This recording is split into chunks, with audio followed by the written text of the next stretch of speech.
What?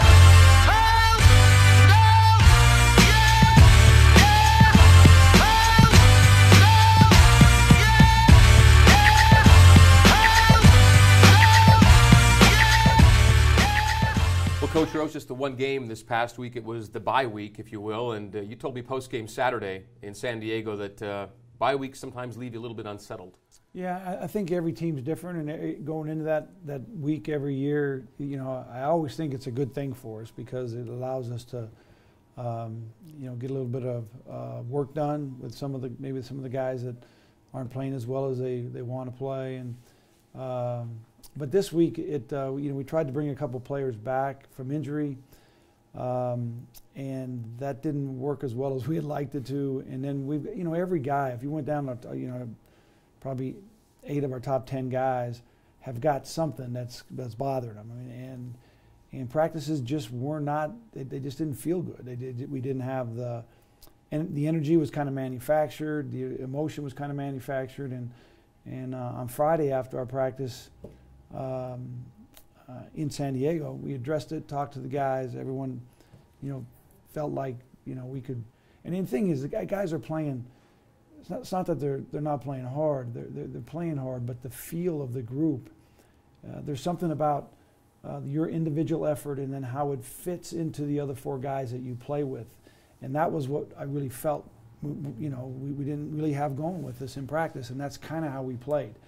And when you look at there's a lot of things you can break down, but the biggest thing to me is we scored 28 baskets and we had 12 assists, and that is so uncharacteristic of how we play. And we got to get back to you know, where everybody's really concerned about their individual effort, how they play, but really how they fit with the group. And then we need to play together because, like I said, we're in a situation with the way that we're playing that we need everything clicking. We need everything to be. That last game we won, which was the Pacific game, I remember distinctly when I was after the game talking to the media, the thing that was just amazed me about that game was every guy who came in felt like he fit into the group and gave us a really good combination and, you know, a really good you know, lift from every guy. And this game here against San Diego, and you give San Diego a lot of credit because what they did caused this to happen to us, but we need to be better together, if that makes any sense. So USD wins that game 77-74. What does that loss do to you guys right now? Well, hopefully it creates a great amount of urgency from our guys. That you know, there's a time when you get in the season where you know, you can't afford to not give your very best effort in the team concept. And so that's where I think we really got to focus on and really just get better. I mean, we're in a situation now where we need to improve. We need to continue to win, but we need to improve to get ourselves playing our very best basketball, you know, last weekend of the year. So you're 5-4 through 9 league games. That's exactly where you were last year. What are maybe some similarities and maybe differences from the way things were last year? It feels way different, you know, this year. Last year it seemed like, you know, even though we had lost on that road trip to Portland and Gonzaga,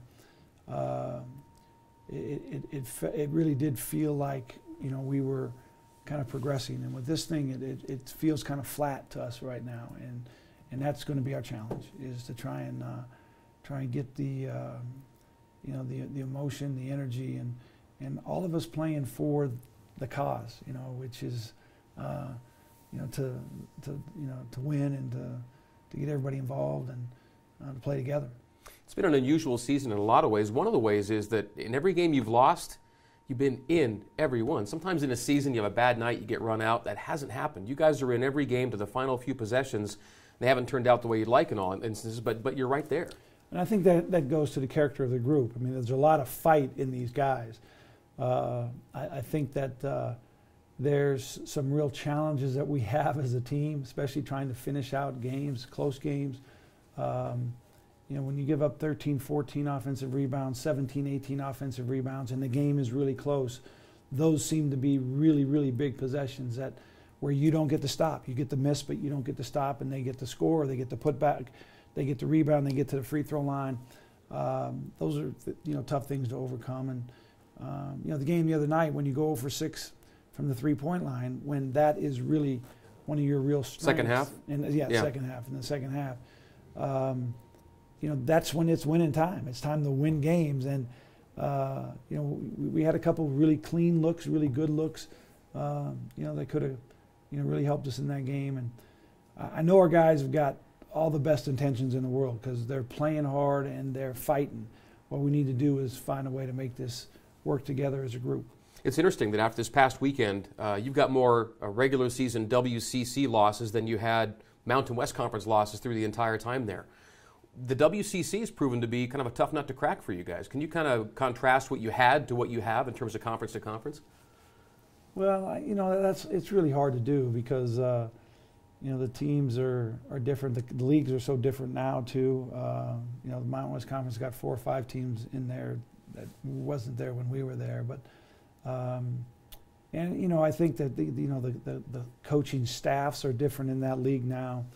But what we know about this league right now is that it's a very good defensive league. These guys really guard you, and they're really physical.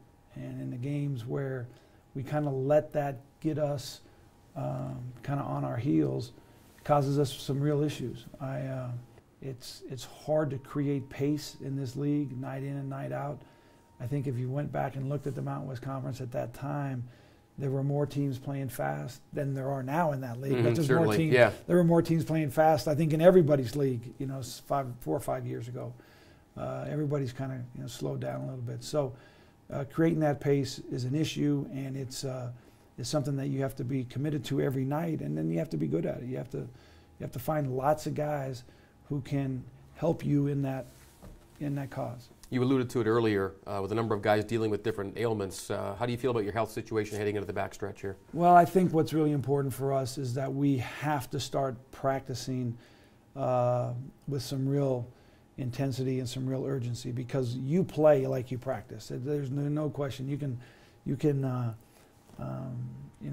create a whole lot of formulas for what you want as a coach, but for my 30 plus years in this business is that it's very hard to create a game setting if you haven't practiced that. And we have a lot of guys that are in and out of practice, and hopefully we can find a way to manage that. Maybe shorten practice a little bit and just get the guys there for as much time as they can really handle. But we've got to find that real cohesive feel in the early days of the week and have that carry on to the weekend. Any feel for if Nate's going to get back for you?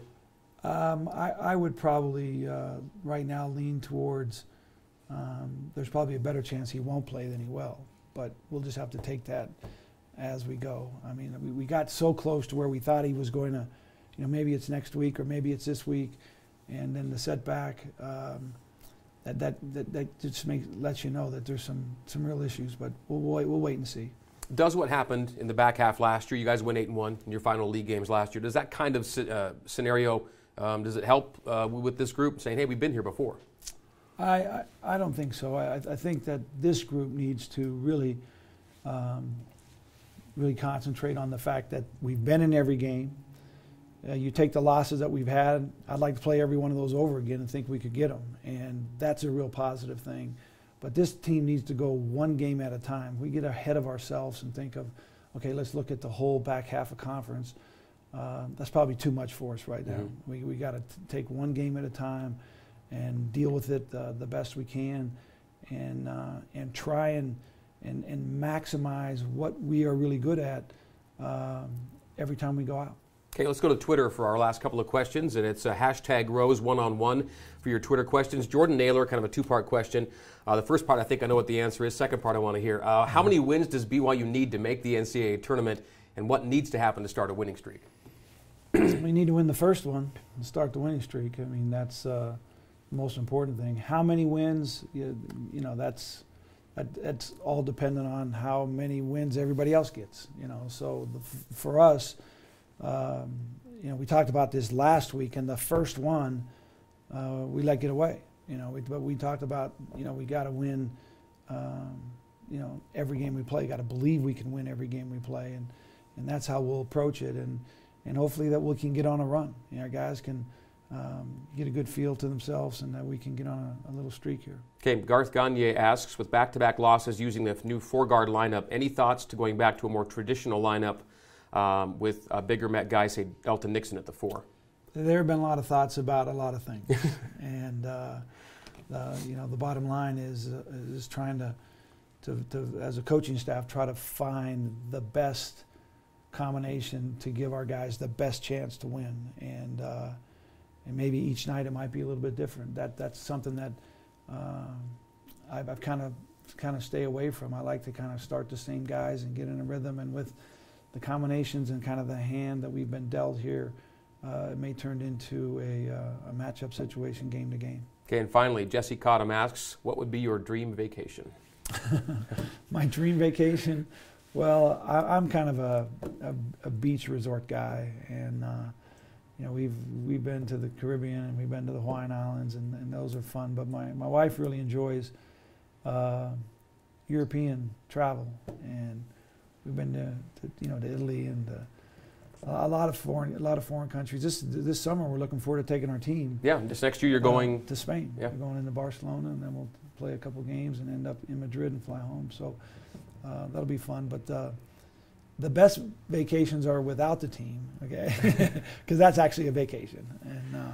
But we'll have a great time this summer with the guys. All right, this week it's San Francisco Thursday and Santa Clara on Saturday. You guys back home trying to get back on the winning track. Yeah, and this this is going to take a real a tough-minded group, because we played really well in both those games, shot the ball really well, which allowed us to play really well, and hopefully we can get those same looks and make those same shots. But that weekend was kind of an odd weekend for us. That's not how we played the whole year, and so hopefully these guys don't think this is going to be